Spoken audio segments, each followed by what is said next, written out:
I thought it was a really strong performance. Obviously fatigue for both teams. Third game in a week, and it was humid out there for the guys. But I thought we played a really good game. Some guys pushed themselves through that fatigue to create some good opportunities. Control the ball in a good way, and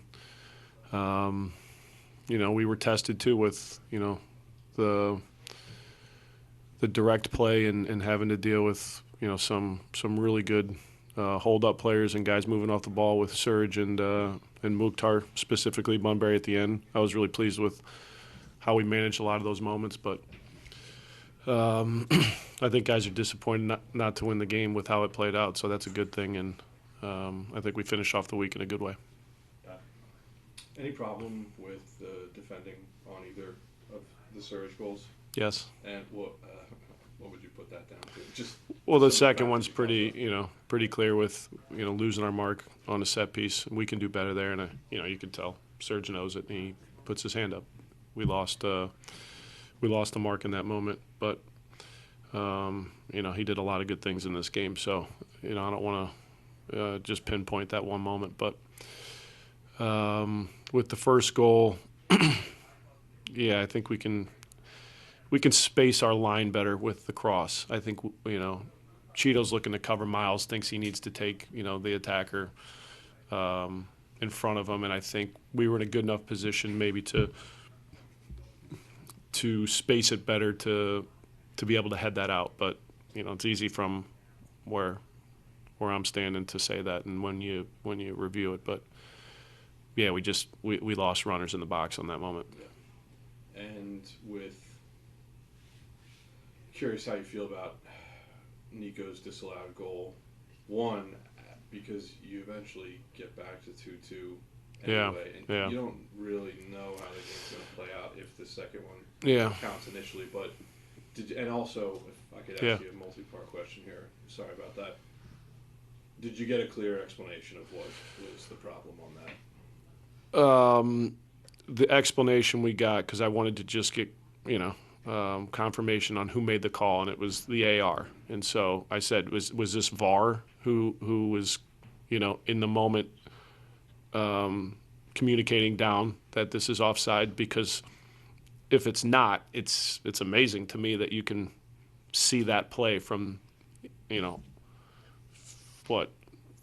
50 yards away, to know that that goal shouldn't count. That's why you have VAR. So don't be a hero. Let somebody up top see if there's a infraction. And then when you watch it back, it's strange. So happens, but I think it was a hard night for that group. Even aside from the goal Lucho scores tonight, it felt like he was more himself than he's been in a very long time, even looking back at Wednesday. Mm-hmm. Is it fair to say that he's starting to come back into his own, and how much does that put up for you in the future? Yeah, if we're just looking at the week as a whole, his first two games, you could see some of the rust, I think, in just the on-the-ball stuff. Defensively, he was outstanding. Both games, leading the line, and when he's tuned in, he just helps us to get pressure to the ball and be tough to break down. And today was, you saw the on-ball improvement, and certainly the goal was well taken. But we had a good conversation after the Minnesota game of just the the on-the-ball stuff, and he's his toughest critic. He knows when he doesn't perform at his best because the standards are high. So the challenge was to push himself today, and in the third game of the week, know how to manage it and help us create, but help us be as strong as we were in the last two games defensively in a lot of ways, and I thought he was. You're not ready. Let's go to the Zoom. We'll go to the Zoom and Laurel then. Laurel, go ahead. Yeah, sorry. How much would it have meant for Nico to get that goal? He's still been searching for that first goal, and just, I guess, disappointing for him, obviously, to not get that. But, what would that have done for him, do you think? I would imagine it would have been a confidence boost. You know, he's a player that you don't get too concerned about when the goals aren't there because he just wants to win and he wants to help his team. So it's always nice as an attacker to contribute on the score sheet, and I thought he took that goal really well, and maybe he can have some comfort in knowing that he finished off the play well and probably should have had a goal, but did a good job tonight. And for any forward, when you're waiting for your first or you haven't had a goal in a while, it's important to hit the back of the net. So hopefully that comes soon officially.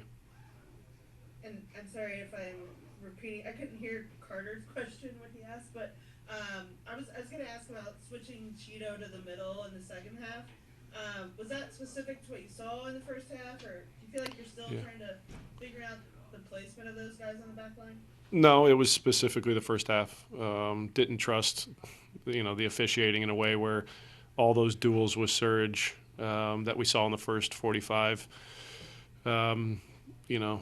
We're potentially going to put Cheeto in a position to,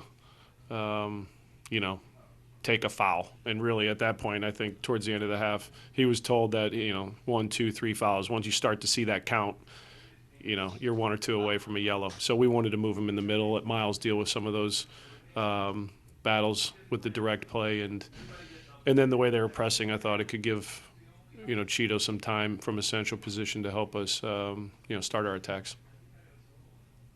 Can I ask one more? Yeah, please. Significance, you guys clinched a top 3 spot in the playoffs. I know you guys had already clinched a spot, but is there any significance to that for you, just knowing that you're going to have that home field advantage? Of course. That was a goal from the beginning of the year, and to be able to, secure that with, games remaining is a huge accomplishment and credit to the guys, because it's not easy to do, and now we get, a first-round advantage as far as being able to be in our, in front of our home fans at TQL. And then from there, obviously we have games to play to try to improve or maintain our standing. And if that's the case, the more home games that we can, play in the playoffs, if we advance, it's certainly an advantage. Wrap up with one for Pat and one for Carter. Pat, over the last 8 days, you played a pretty big chunk of your remaining schedule with the 3 matches, starting with Columbus, and just like broadening out the scope of everything right now in the context of the stretch run. How did these 3 matches inform your understanding of what you feel good about, maybe what you even feel is ready for the playoffs, and what you really need to kind of drill down on?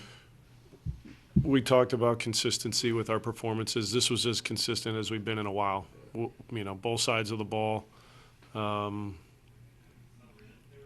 a challenging week as far as, the quick turnaround. We had, 6 guys that went 3 games. So to play through the fatigue and see some of the things we did, I think is